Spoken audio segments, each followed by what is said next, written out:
welcome to Daytime Ottawa here on this Tuesday. Thanks so much for joining. I'm just going to dive right into our first guest because it's got an amazing story. We'll tell you a little bit about Stan, who's our former producer. Now he seems to be a sourdough starter. Natalie Horea joins me. She is baker and owner over at Nat's Bread Company. Welcome. Great to have you here, Natalie. Let's talk about how this all began for you. Has baking always been part of your life, or where did that come from, that inspiration? Yes, for sure. It definitely has. My grandmother always baked bread, homemade bread, and she lived with us when I was my youngest. Like my brother came around when I was 7, and then she had to move out because we needed another bedroom. You needed the space. Sorry, Gran. But from like birth till I was 7, she lived with us. She was kind of one of my primary caregivers. I learned a lot about her culture. She's Romanian, and we would make bread together, and that continued and into like adolescence. She would make bread for home. She'd also make bread for our church, for communion and stuff, and it really resonated with me. So when did you decide on a career in baking? Well, I'm a chef. Okay. I went to Algonquin for culinary management. So originally, when I first came out of that program, I started working in kitchens, in savory, like on the line, working with savory food, hot food. Okay. But I always did have that like desire to bake. A lot of the times in the kitchens, my chefs would see that and they would let me bake the bread for the restaurants I was working at. Nice. And I got to play around with bread that way. And I just kind of realized I wanted to be an entrepreneur. My mother is an entrepreneur, so that's influenced me. I didn't want to own a restaurant. I can understand that. We have a lot of wonderful restaurants, but boy, oh boy, it's a challenging industry. There's no doubt about it. The whole industry is hard. I don't know if I've made it any easier on myself with this little modification, but I don't have to work dinner services. I like to be home with my children and my husband. And I get to work with restaurants because we do a lot of wholesale. So I still kind of get to be in that world, which I really do enjoy, but I don't have to miss dinner. Exactly. You don't have the 16-hour days and then you're the accountant and the chef and the owner and so forth. We're going to do a little something today. What are we making, you and I, today? So I brought some pretzels. Okay. We've done heart-shaped pretzels today because we're offering those as a Valentine's special. Nice. Our soft pretzels are pretty popular in breweries, and we sell a lot of them at farmers markets as well. So, so I brought some dough. I thought we could practice shaping them together. Sure, absolutely. Yeah, so this is our pretzel dough. It's already risen and proofed. We did that earlier today. Okay. And I've cut out a few portions. These are kind of like the portions that we generally sell. Okay. So I will show you, and then you can try. Let's do it. Like. All right. Maybe we'll do one heart-shaped and one regular. Start regular because it's a little bit easier. And then, so what you want to do is roll it out. Right. You kind of want to give like even pressure starting in the middle of your pretzel and pushing outwards. Okay. Like a Play-Doh snake. Yeah, okay. Now you're speaking my language. And you want to go pretty long. You're Like really I'm almost going as long long. as this part of my counter. Your counter is longer than mine though. Okay. So once you get to that, I'll wait for you. We don't have that much time. Okay. You go ahead. Once we get to that, I'll get there. We're going to start twisting it up. So you make a horseshoe that opens towards you. Okay. You give 2 folds. You fold it over once, and you fold it over again. And then you're going to pull those folds all the way over your pretzel, and then tuck them in to the sides. Give it a little press, and then flip it over again, and it can go. Are you following? Yeah. And then onto the sheet tray. Let's let everybody. Can we get an overhead shot of that, Dave? Let's let everybody guess whose pretzel is whose on the tray here. This is quite creative. Thank you. That's what there you go. Kind of Gaelic. So this is Derek's. This is Natalie's right here. I'm also, before we do another one, next step for these is to let them rise a bit, but we'll just forget about that. And we're going to poach them in this poaching liquid, which is water, baking soda, and brown sugar. Okay, I'm going to see if I can now do a better one. Okay, you can keep working on the regular pretzel. Let's talk about Stan. I joked at the top, our former producer, his name is Stan, but your sourdough starter, you named it Stan. How long has Stan been around now? 12 years. Really? Yeah. 12 years. That's amazing. So you really do traditional way of baking bread, right? That's the whole idea. Yes, we right? try. I mean, that's how I was taught.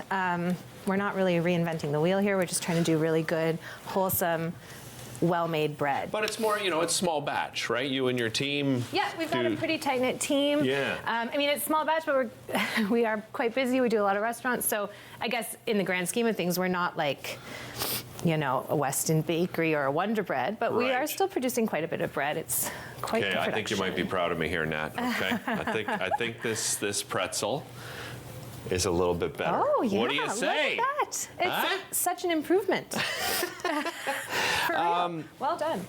Tooth and Nail, speaking of the pretzels, is this who you originally made the pretzels for? Yeah, it is. The great local brewery. I was just telling you, I curl at the RCMP Club, and we just got them on tap, and everyone's been raving about their beer.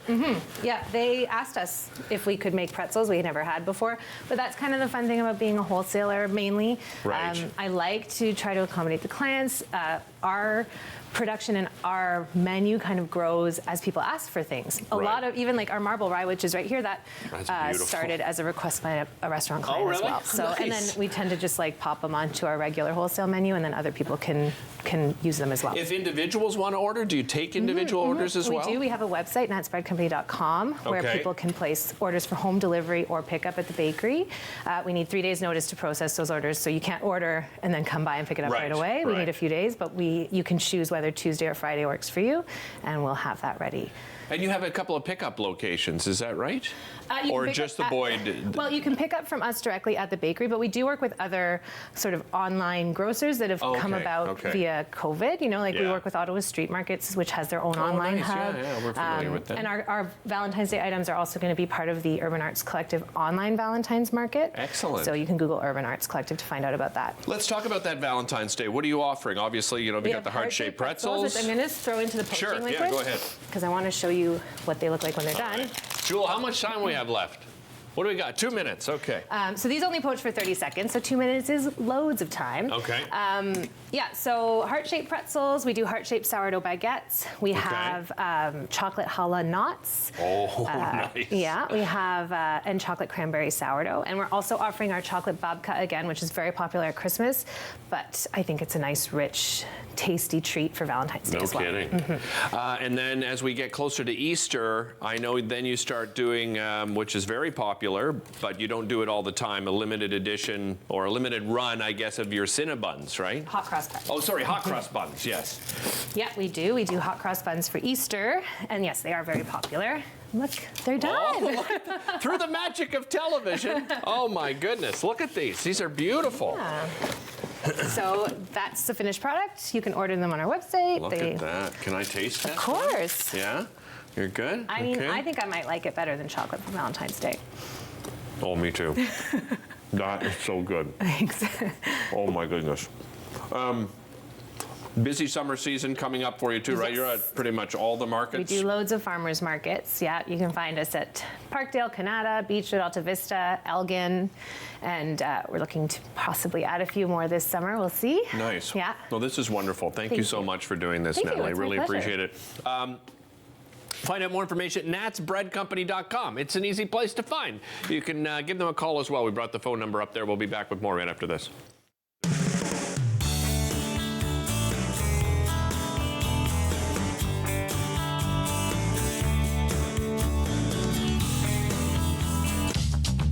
This program is brought to you by Ignite TV. Now you're in command. Visit Rogers.com for more details.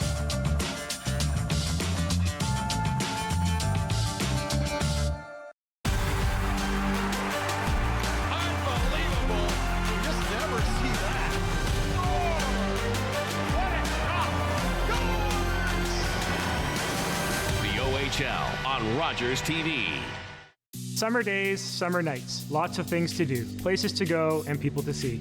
If you're having a few drinks, be sure to plan ahead and get home safely. We don't want to pick you up. Drinking drivers risk injuries to themselves and others and take chances with their license, their jobs, and their future. Remember what's at stake and choose your ride, whether you're the driver, the passenger, or the party host. Thanks for supporting sober driving. I hope we never meet. Visit arrivealive.org to find out more. And roasted the most perfectly golden brown marshmallow you'd ever seen. And the crowd went wild. Rogers TV invites you to let your imagination roam as we present you with a new season of Ottawa Storytellers. Each week, we'll bring you a collection of original and creative stories presented for children of all ages. Join us for the new season of Ottawa Storytellers right here on Rogers TV.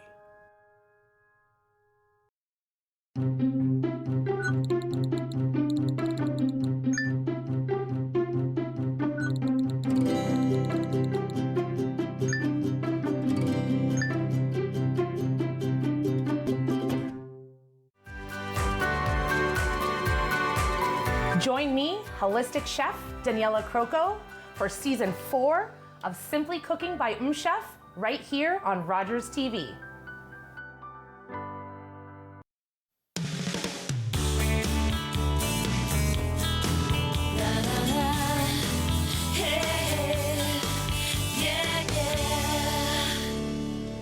Welcome back to Daytime Ottawa here on Rogers TV. My next guest, I haven't seen her for quite some time. As a matter of fact, I believe the last time she was here was probably in 2015. I remember Lois Lee, former co-host of mine. Her and I used to have a lot of fun with her first name, so I won't embarrass her by having that fun today. Santora Alfred Purvis joins me, owner of A Cultivated Art. Welcome back. Thanks. Great to have you here.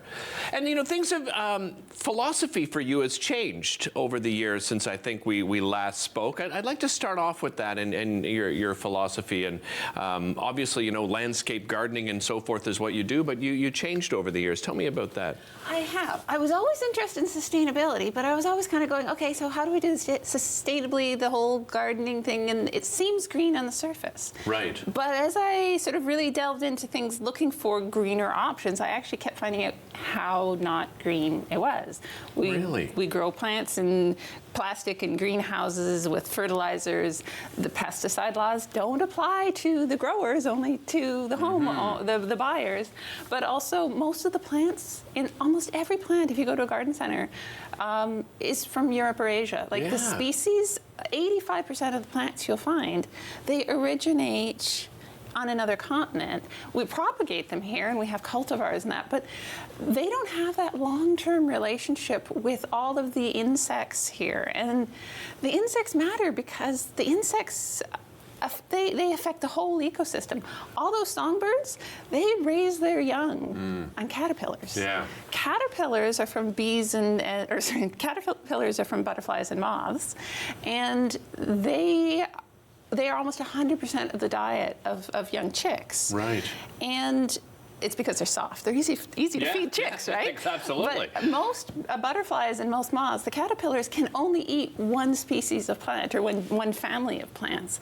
And so a lot of those European plants and Asian plants, the insects here, they just can't eat them. They're chemically the wrong kind of plant. Why did we bring them all here? Well, there's a lot of colonial things around that. We brought what was familiar, and what was wild was needed to be removed and changed. And we were so good at it that there's an awful lot of native plants that they're not here anymore. They're not in the spaces where we've spent a lot of our time, and we've done a lot of altering of the ecosystem, and that's urban spaces and agriculture. So most of the farms, most of the urban spaces and suburban spaces, and even the roadsides, all those flowers you see along the edges of the road, almost all of them, until the goldenrod and the asters come into bloom in the fall, almost every flower you see, the Queen Anne's lace, the blue chicory, all those things are from Europe. They're not from here. I'm just surprised that I knew it was bad, but 85%. Yeah, I mean, it's pretty crazy. So I mean, you know, you did that research, you found out, you know, and changed your philosophy, and I imagine you have to change kind of your gardening style when it comes to working with native plants. Is that right? You do. So the first thing that you know, and I sort of went through this, and lots of people go through it, of working out, okay, well, I need to be growing native plants. So you take all the garden skills you've had and all the ways you've done it for years, and you just start putting native plants in. But a lot of those garden plants we've been growing, they have been cultivated for a long time. They've been selected for, it's like really predictable behavior.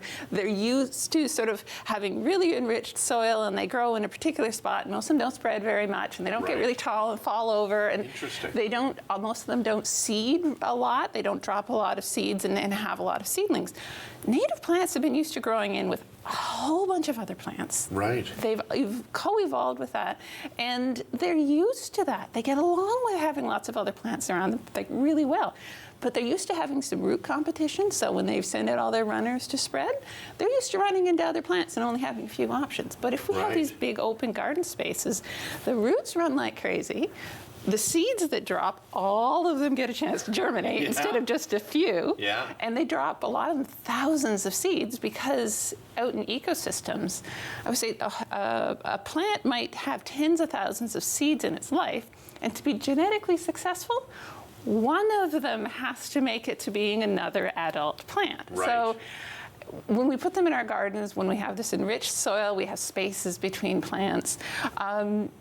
A lot of these plants, they kind of run amok. And the other things that can happen is those extra nutrients mean they can grow too tall.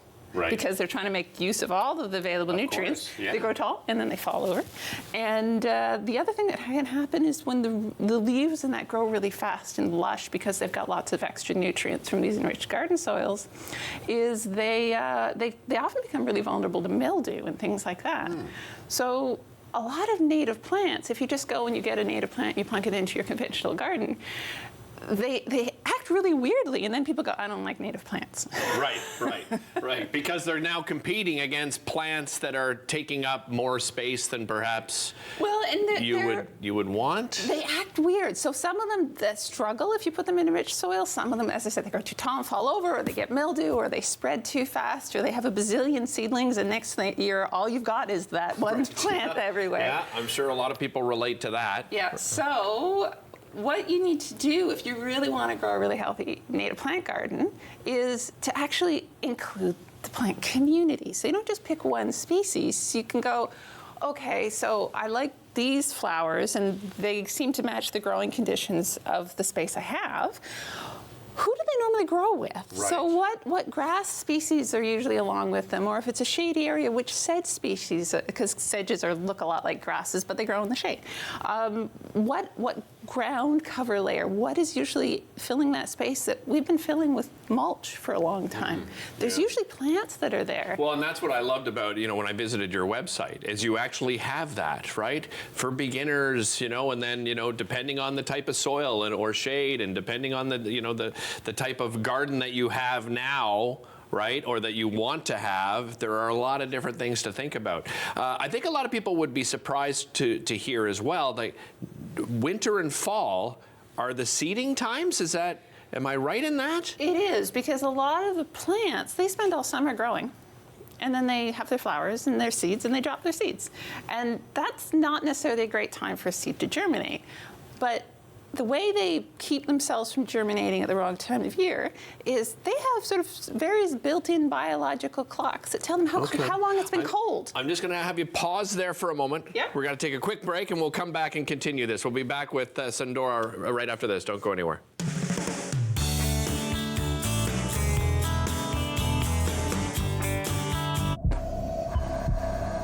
This is a man's heart.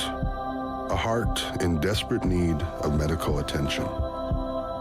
But because 78% of Indigenous people experience racism in healthcare, he may not get the help he needs.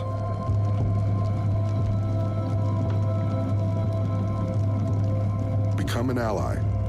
Rise above racism in healthcare.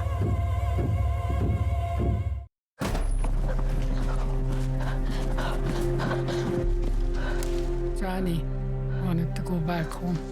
It was 1,000 kilometers away. They forced him to go to the Indian residential school.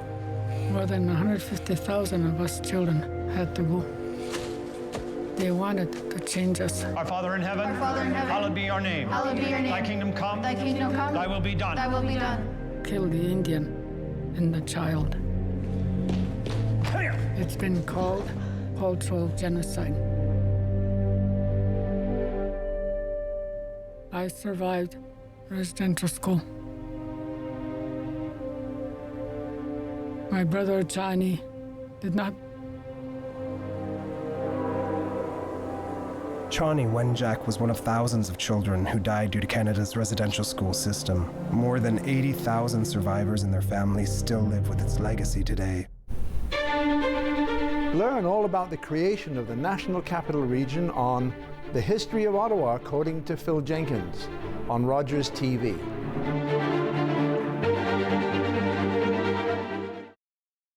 Public transit, garbage pickup, parks and recreation programs, snow removal on your street. How can you stay informed about these and other important local services? Tune to City Council coverage on Rogers TV. See your community leaders at work on Rogers TV City Council coverage.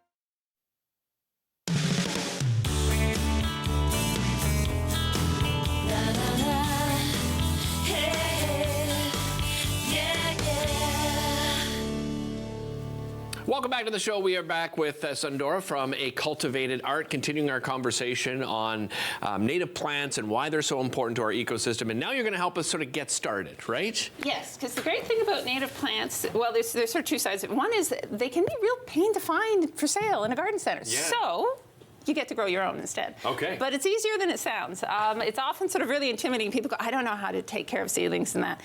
Native plants don't actually require that much fussing. You basically need just a few things. You need some seeds. Right. So you can get packets of seeds. You can gather seeds from people's gardens if you happen to know people who have native plants. Okay. The Ottawa Wildflower Seed Library, which has been started by a whole bunch of volunteers here in Ottawa, they collect seeds from donations from people and they package them up in these handmade envelopes. They have tons of volunteers who do this. They host events giving them away and they give them away for free. So Amazing. Ottawa Wildflower Seed Library, they're done their giveaways for this year, but there still were so many people sort of saying, I have some seeds left, and asking that on their Facebook group, they've started a Google document where you can exchange seeds amongst each other. So you can still get free seeds. The North American Native Plant Society, you can just search them online. They're still doing their seed exchange. So for just the cost of mailing them, you can get free seeds from them. And they're based in Toronto, so that a lot of them are local Ontario seeds. And then if all else fails, you can buy seeds. So Northern Wildflowers is an Ontario-based company. I get the ones that I can't get from all those other sources. I get them from Prairie Moon, which is in the States, but they have a huge list of species. Okay. And then once you have seeds, and there's lots of free options for getting seeds, you need a container. Okay. And it can be reused container. All you need is a container that's got a few inches of depth to it. It's got drainage holes. Important. It can be anything. Right. As long as it's got drainage holes and it's a few inches deep. Okay. The only thing out of this whole thing that I would tend to say to go out and buy is some good potting soil. Okay. So, and this is really only important for the seedling stage. Once they're germinated, I start to move the seeds into a lot of compost, composted leaves. You can fertilize them with some worm castings, which I know will be coming up shortly. That's right. Akil is here. He's coming up after you, as a matter of fact. We're going to talk about that with him. So you need some good soil just for the germination stage. And for that, that's the only sort of soil I really recommend buy yourself. And it's the only thing out of this whole thing you need to buy. Now, there's a lot of different types of potting soil out there. Is it important what you choose? It's not extremely important if you get potting soil. It's either just a general houseplant soil or one that says it's for germinating seeds. Okay. And you can find that at any hardware store and department stores and everything. So some soil, good soil for that starting point. And then you need seeds. So a lot of seeds are really tiny. Yes. They're super tiny. Yeah. And so I usually start by, see, some of them are so tiny they put them in a separate envelope inside the envelope. Right. Seeds that are really, really tiny like this, you usually will surface sow. So literally, you're just going to sort of gently tap down the surface. Okay. And you're going to sprinkle some seeds Like on. that's so tiny, it looks like pepper. Yeah. It's the size of little... Yeah, it's smaller pieces. than pepper. Yeah. It's like, it's really that small. And so when I grow a lot, like I grow to find them future homes. I grow thousands of seedlings every year. Right. So I'll often put a whole packet on usually between two pots. I'll split it between two pots. And then as soon as they start to come up, I separate them. And I separate them out and I'll transplant them into trays that have separate spaces like this. Okay. But at that point, I'm starting to use compost. I'm starting to not use as much potting soil because it does have peat moss in it. And there's a whole environmental conversation. I understand that. But you need your soil, you plant your seeds, and then one of the most important things out of this whole step, Label yes. them. You will not remember. Yes. Take the packet, Yeah. write a label. I make my labels out of slices of yogurt container. The sides of yogurt container work really well. And a good permanent marker will do the trick for holding up if... I use these Staedtler fine line ones because I can put a lot of text on a small label. But if you're using one that you're not quite sure about the permanence, if you just tuck it below the soil layer, you're good to go. They won't fade, and then you can still pull it up and see what you planted. So you've got a planted pot, you've got a label in it. You need to keep the squirrels out of it. Yes. Because this is going to go outside. So outside during this time of year? Yes, and that's part of the important part. So, of course, this is where it's a taller pot. I use a lot like this size, which a lot of them are. They'll fit inside these little clamshell plastic containers. And these are the type that like strawberries come in. Yes, I also save all my ones that like peaches or plums come in. I actually prefer those ones, but all mine are outside under the snow right now.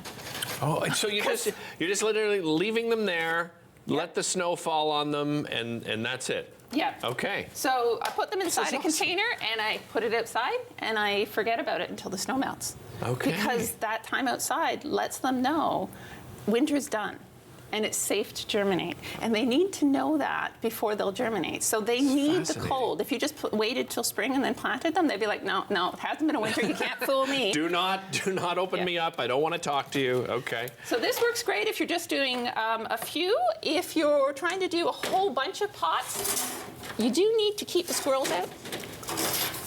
So window screens are great. You put all your pots out, put a window screen on top. Smart. I also, if you have a loose piece of window screen and you just want to keep it up off the plants a little bit, I'll fill a tray full of pots and just put a tray like this over top and put the window screen on. Keeps the squirrels from digging. You just need to keep the squirrels from digging them up. Right. The other reason you might want to put them in the clear clamshell container is because some seeds that need surface sowing are fluffy. And they might blow away. If it gets a little dry over the course of the winter, they might. So if they're inside the clamshell containers, it keeps the wind. It keeps them from the wind from blowing them away when they dry out. This has been, and I reached out to you because I saw you talking about this on social media, and this has just been absolutely fascinating. Something I'm passionate about. You grow thousands of them, so they can you actually sell them at an amazing price. By the way, you can find out more information at cultivatedart.com. I really encourage you to go to the website. There's lots more to learn. She's got a full video there telling you how to create an amazing garden space. We'll be back with more right after this.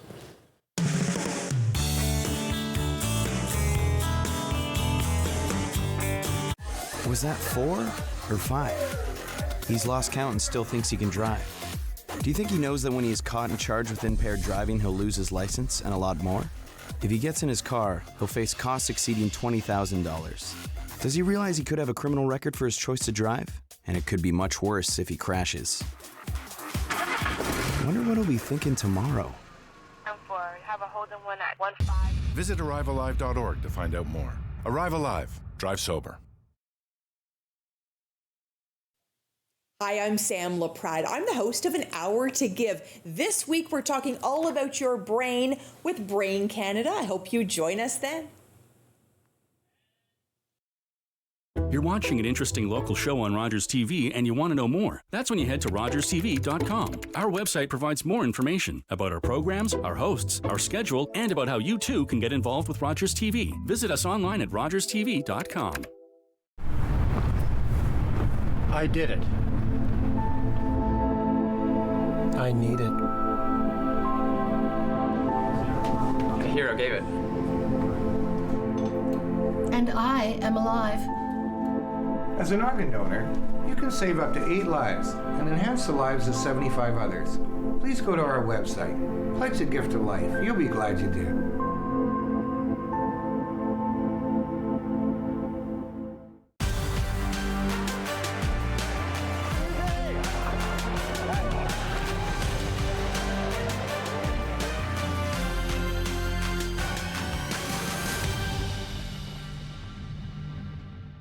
With Rogers TV, you can cheer on the home team from the comfort of your living room. We'll head to the rink, the field, the court, or the pitch, so you don't have to. Tune in and cheer on your local amateur athletes on Rogers TV.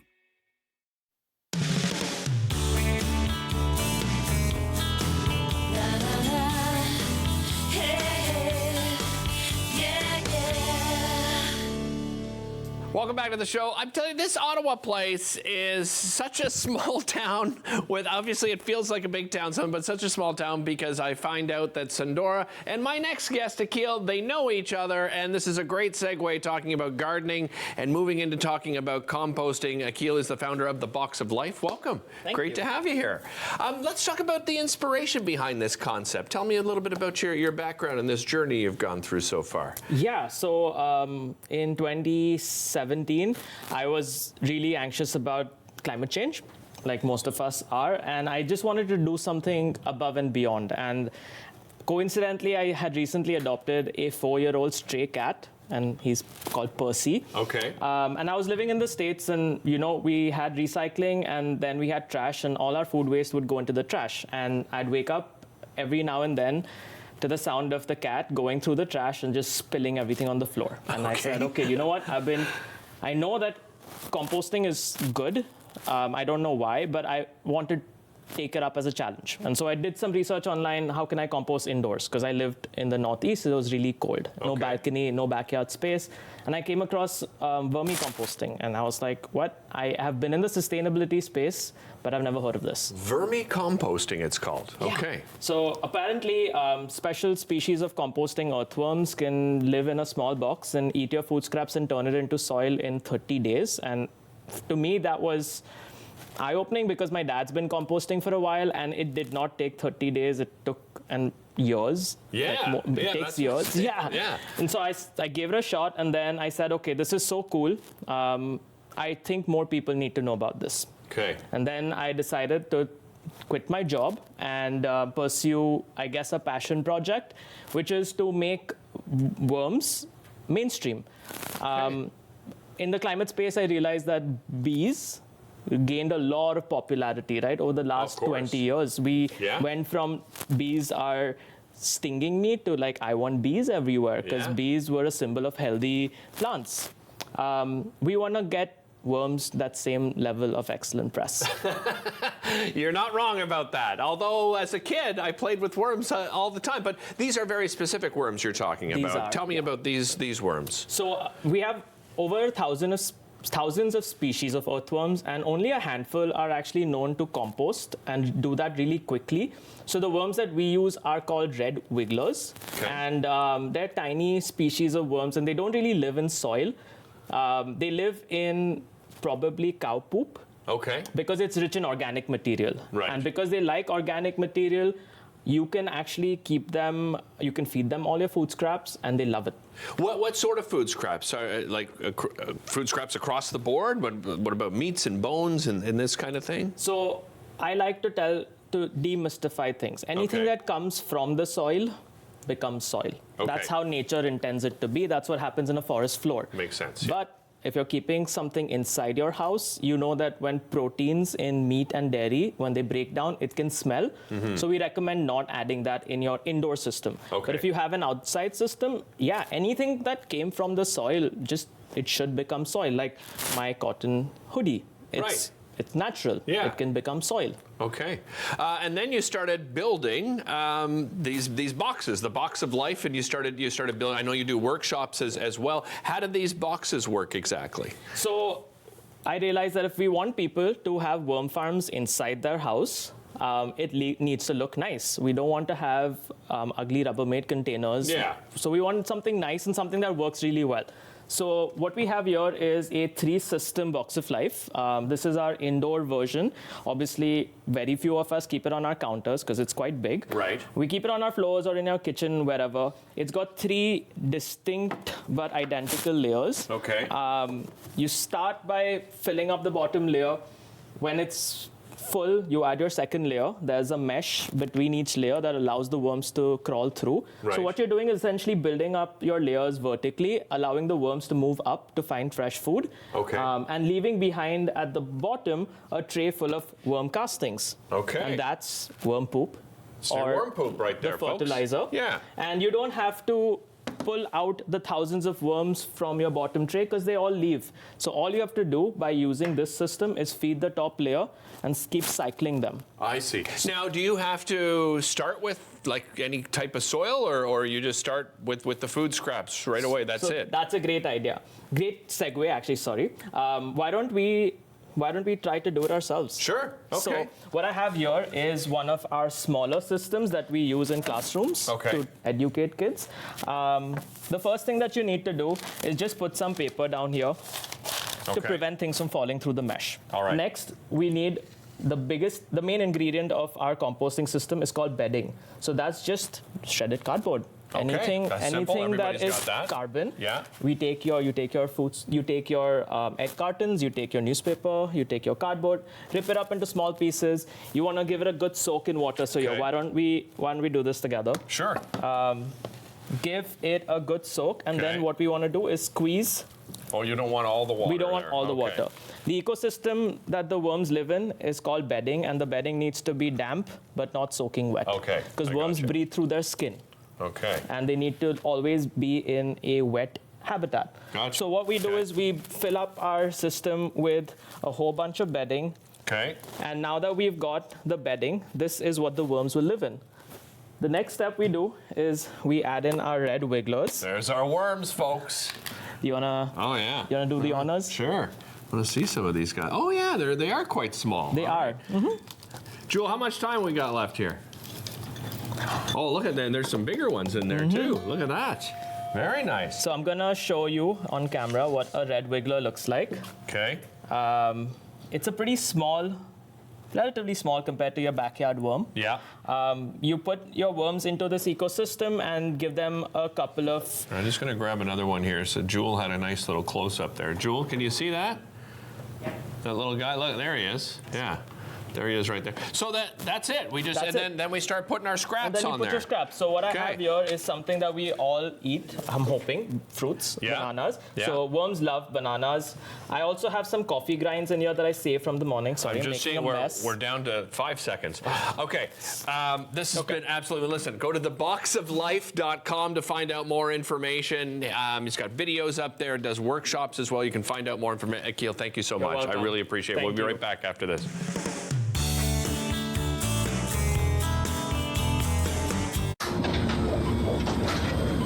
This is a perfectly healthy child. What's unhealthy are birth alerts, a racist practice that may stop this Indigenous mother from going home with her newborn.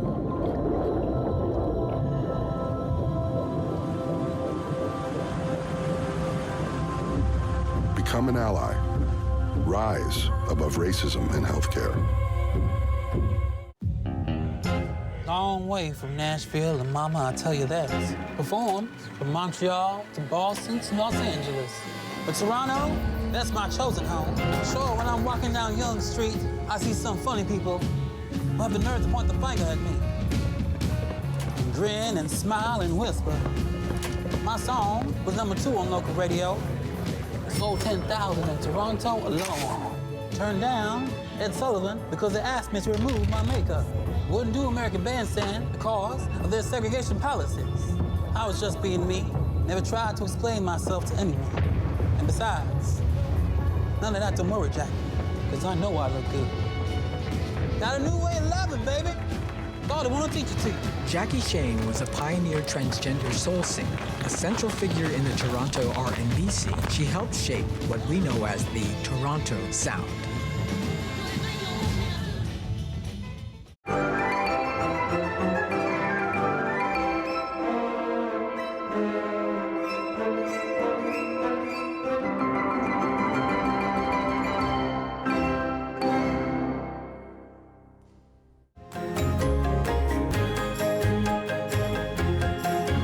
Join us for the new season of Ottawa Storytellers, right here on Rogers TV.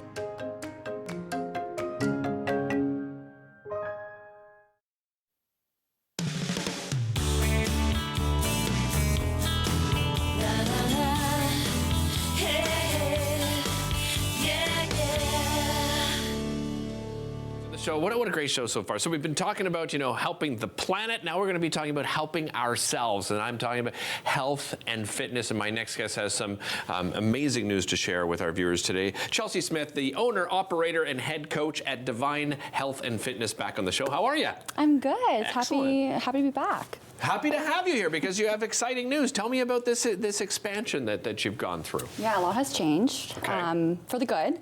Yeah. So back in September of 2023, I expanded the business to brick and mortar. Nice. So we are now operating as a private fitness and meditation studio. So before you were doing what? Going Virtual. to people's, you were just virtual at that time. Okay, so now in person and virtual. Why that decision, Chelsea? I started to realize that clients were seeking that in person again, kind of post-COVID. And we also wanted to be able to offer the meditation space as well, so kind of intertwine that with the services. So that's one of the newer services that we've been rolling out, and it's been exciting. Very exciting. Let's talk about some of those services. So obviously personal training, that's where you've come from, right? Yeah. And you've added all these other things, but what makes your personal training unique, would you say? Yeah, great question. So really, it's that sustainable approach. So I kind of realized early in my career that clients not only desired, but deserved more than just that traditional A to B approach, right? So we really implement the physical aspects, but also the mental and emotional support as well into programs. Right. So when you look at like mindfulness or like body image, nutrition, like that's all involved with our personal training programs. So it's really that like understanding of that holistic approach to health, really, and so giving that client the overall wellness outlook so that they're kind of supported in all pillars of health, right? Yeah, and I think that what a nice change we've seen. I'm not saying that everyone used to do it, but we were in a period of time, I think, where it was almost like you were in the army and it was like the sergeant telling, give me 10 more, right? We tried to motivate people in that more aggressive manner. Correct. And I think we're taking a different approach where it's much less aggressive, and we're thinking, as you said, about the entire body and soul and mental health. Great example. Yeah, I think so, right? Because I remember even watching it on TV, like, come on, give me 5 more, right? And if you didn't know, you didn't know, so you assume that's fitness, and it's a one kind of phenomenon for everybody. But yeah, and it would turn off a lot of people, or people were intimidated. They wouldn't bother with it, right? Exactly. Semi-private as well, right? So, not everybody necessarily, maybe they don't want to do one-on-one. Maybe they like, having a group, but you do semi-private as well, right? Yeah, so in the fitness space, it's really PT, and then we also do kind of small group, semi-private. So we still keep this grouping at like a small scale so that coaching can still stay at a high level. We finish a lot of these sessions off with mindfulness as well. So whether that's like a meditation practice or journaling or kind of discussion points, nutrition as well. We'll do nutrition group seminars together as well to make sure that we're keeping tabs on everyone's overall well-being. And then we also do program design, which is really more independent. So I kind of build the program for you. You go off and do it on your own. And then the meditation classes are kind of also, some clients will do semi-private and come to the meditation classes as well. Why meditation? I don't think that comes to mind, when people think of their health and fitness, especially on the physical side of things, right? Why meditation? Why did you implement that? Can't recommend it enough. Really? Raise your hand if you're stressed. Oh, it's perfect timing. We just had you raising your hand.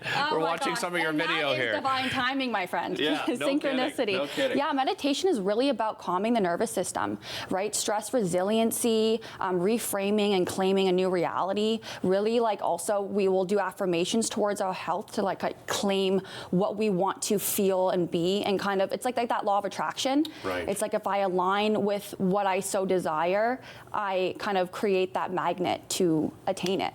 Right? And you are what you think you are. Yeah. No, it's the mental side of things is so incredibly important. It's skyrocketed results. Yeah, and I'm glad to see that we're starting to talk about it. You brought some materials along with you here. Yes. What have we got here today? So I'm all about sustainable fitness. Okay. So we do a lot of mobility in the classes and sessions as well. So you'll see a mobility band here, a lacrosse ball, a foam roller, and we really start the programs off with this so we can go through full range of motion through our joints to also prevent injuries like frozen shoulder later on in the future, but also just maintain the integrity of our joints. I say if you don't use it, you lose it. Yeah, absolutely. So, and things like this and the ball, and I find too, it gets the blood flow going too, right? Yeah. Because again, I used to be guilty of it. Sometimes I find myself going back into it, but not warming up in order to exercise. Yeah, How important is that? Well, so a lot of people tend to do it after the workout. I like to do it pre. Okay. So we're kind of mentally performing those movements and getting the blood flowing for the body to perform. But also you want full mobility during the workout. So it's more important to do it, in my opinion, pre versus post. You and I were talking before the show and we mentioned, oh, it's a new year and people are doing resolutions. And I said, oh, somebody mentioned to me, just my friend Julie, who's a regular on the show. She said, I want to do, it's now called New Year's intentions. And you just went right away, you went, yes. Why? What's the difference between those two? It's so important. Like, if we connect ourselves with nature, which a lot of our bodies are connected with nature, everything around us is dying. It's January, things are dead, versus in spring is where that equinox, that rebirth comes into play. So a lot of us aren't ready to create newness in January, and that pressure on our bodies and minds can be a lot. So if we look at it versus a pressurized approach or goal setting versus an intention, we tend to allow more of our mind-body connection to be involved, and kind of omitting that pressure on ourselves, which, you know, we give ourselves as much time as we need to achieve that. And at Divine, that's kind of the philosophy that we look at too. It's like, what's your goal setting and what's a realistic approach? That's where we fail. Yeah. Because it's this goal that's like in the stratosphere instead of just taking these little bites at a time. You can get quick results quickly by doing that, but to maintain them long term can be tough, right? I got about 30 seconds left. You have a great promotion going on right now for 2024. Tell me about that. So up until February 19th, we're giving away a $50 gift card to Amazon, mobility package here, it's a little gift bag with you, and also a free personal training session when you sign up for any service before February 19th. And people can find all that information on your website. Remind them the website. Free consultation. It's the first thing you'll see on the website, and we'll meet and do a little discovery call with you to see what your goals are. There you go. There it is right there. DivineHealthAndFitness.com. Chelsea and her team would be happy to help you out. We'll be back with more. Have a great young philanthropist joining us on the show after the break, who's been doing some amazing work with the Ottawa Cancer Foundation. We'll be back with that right after this.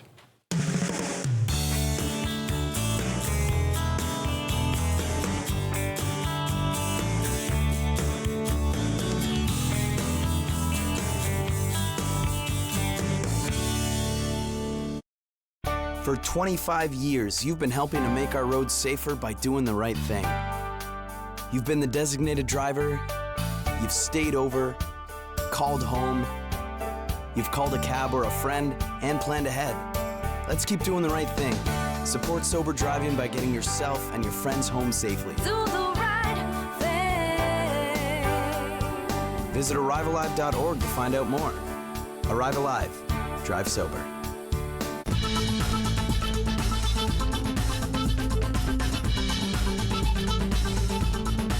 Watch Podium exclusively on Rogers TV.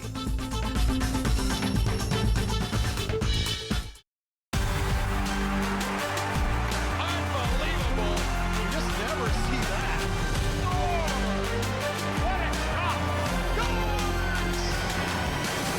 The OHL on Rogers TV. Our family used to be so fun. Now my brother takes care of me. I miss Mom and Dad being around more. Mom says things are going to get better.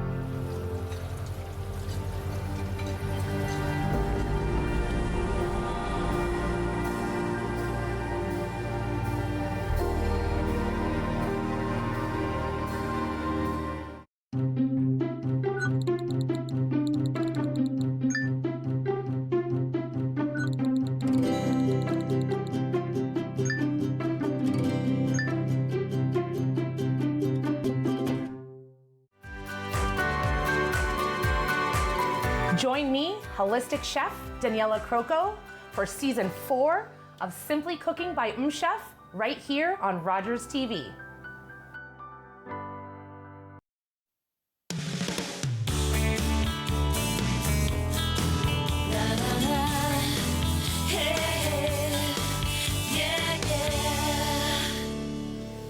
Welcome back to the show. I had the good fortune of emceeing and hosting the 2023 AFP Philanthropy Awards, and we celebrated just amazing people in our community. I'm sure you're not surprised because we introduce you to so many on this show.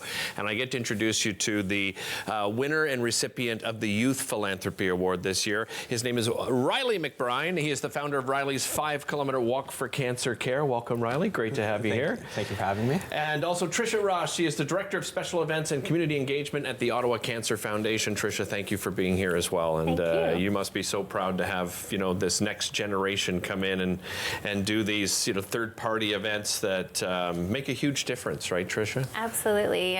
Riley's really inspiring, and I know that he's leading the way in the next generation of change makers in our community, and we're just so honored to be the recipients of the fundraising and awareness that he brings to the Cancer Foundation. So, Riley, take us back when this all started. What was your inspiration for it? So for my walk, it was grade 7, so a while ago.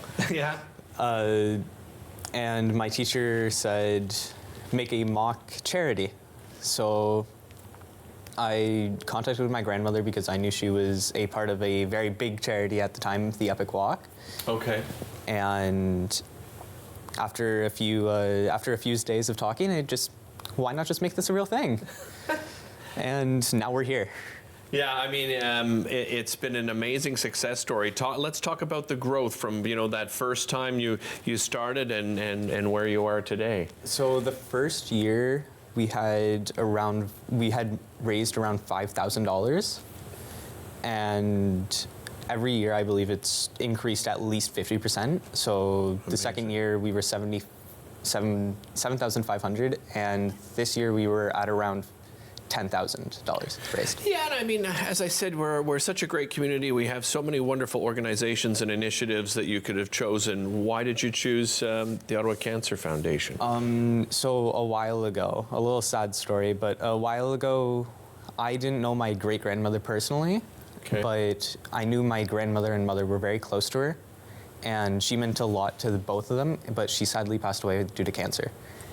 And my grandmother and mother were part of the Epic Walk and the weekend, and I know that meant a lot to them. Mm-hmm.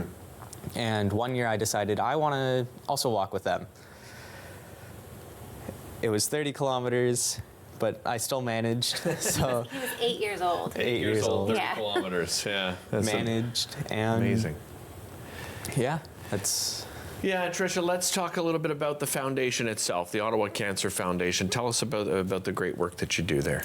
Yeah, so right now a lot of our focus is on the Community Cancer Hub, where we provide mental health and well-being programs to people who are living with or impacted by cancer. So, a cancer patient or their families. We have a number of programs that are geared to children to help them while they're going through that journey, while the parents may have cancer, and then we house the Kids Kicking Cancer program, and then we also have cancer system navigation. So that's that first call that you want to make when you get that diagnosis, and a family member as well, to just receive the proper supportive cancer care. So all of the care that really is required outside of the medical care that one would receive at the hospital. Yeah.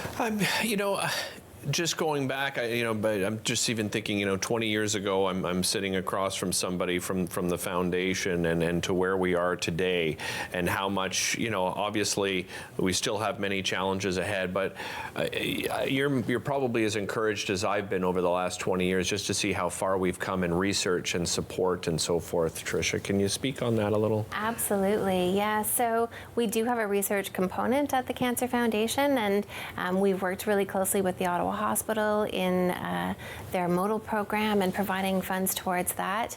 But we also do work with other local research, organizations and supporting them. And sometimes that means, they're coming to the Cancer Foundation to our location at the Maple Soft Jones Center and, doing their meetings there. Or there's lots of different ways that we support research. Riley, have you had other friends get involved? I mean, have you been sort of, as people see what young other young people see what you're doing? Have they come on board with you? So right now I'm hosting a lot of community hours for the community. Yeah. So if anybody needs community hours, they just come to me normally, like any of my friends, if they need anything. They come to me and they're like, hey, Riley, can we get 8 hours that day? And so May 26th is the next walk, and I'm just like, sure, just come out and help us out, and I can get you as many hours as you participate. You mentioned the walk, coming up May 26th. That's in Barrhaven at Maloney Park. What are the details? Like, how do people get involved? How do they raise funds? Tell us all those details. From personal experience, I used to run a lemonade stand to raise money. I remember that. Yeah. And so that's how I raised money back then. But you could really raise money any way that you want. It's all up to personal, how personally you would want to raise your money. It's $100, I believe, to participate. And we're looking forward to having a lot of walkers this year, hopefully. Nice. Yeah, and it's a very social walk too, right? It's not like it's not competitive, so it's welcome. It welcomes everybody, you know, friends and family. Riley, congratulations! You brought your 2 awards with you here, as I mentioned, the AFP Youth Philanthropy Award and also the Canada 150 recipient, one of the youngest recipients as well. What a great inspiration! Thank you so much for being here. Really appreciate it. I'll give you all the details of that walk coming up right after this.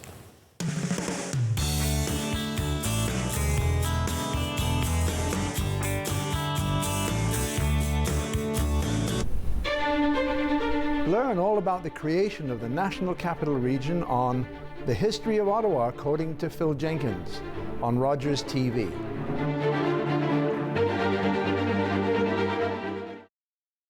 Public transit, garbage pickup, parks and recreation programs, snow removal on your street. How can you stay informed about these and other important local services? Tune to City Council coverage on Rogers TV. See your community leaders at work on Rogers TV City Council coverage. Hi, I'm Sam LaPrade. I'm the host of An Hour to Give. This week, we're talking all about your brain with Brain Canada. I hope you join us then. You're watching an interesting local show on Rogers TV and you want to know more. That's when you head to rogerstv.com. Our website provides more information about our programs, our hosts, our schedule, and about how you too can get involved with Rogers TV. Visit us online at rogerstv.com.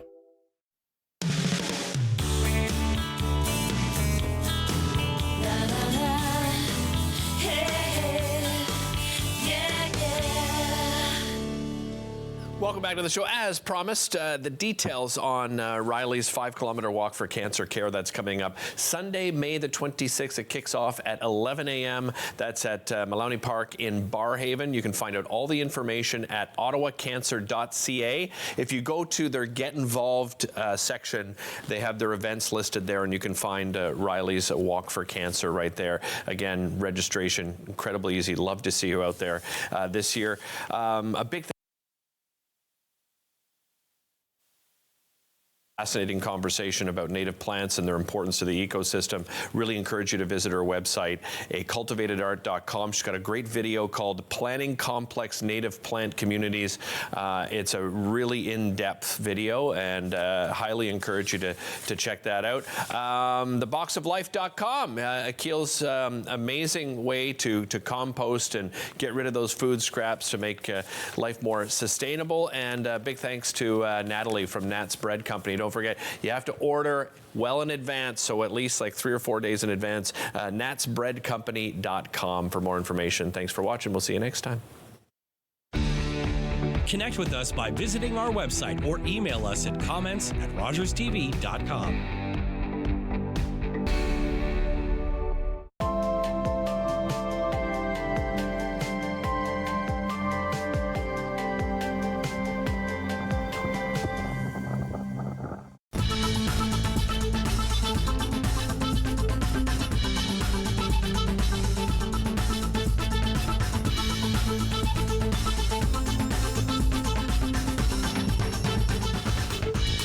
Unscripted, uninterrupted coverage of events by Canada's business leaders, visionaries, and social figures. Watch Podium exclusively on Rogers TV.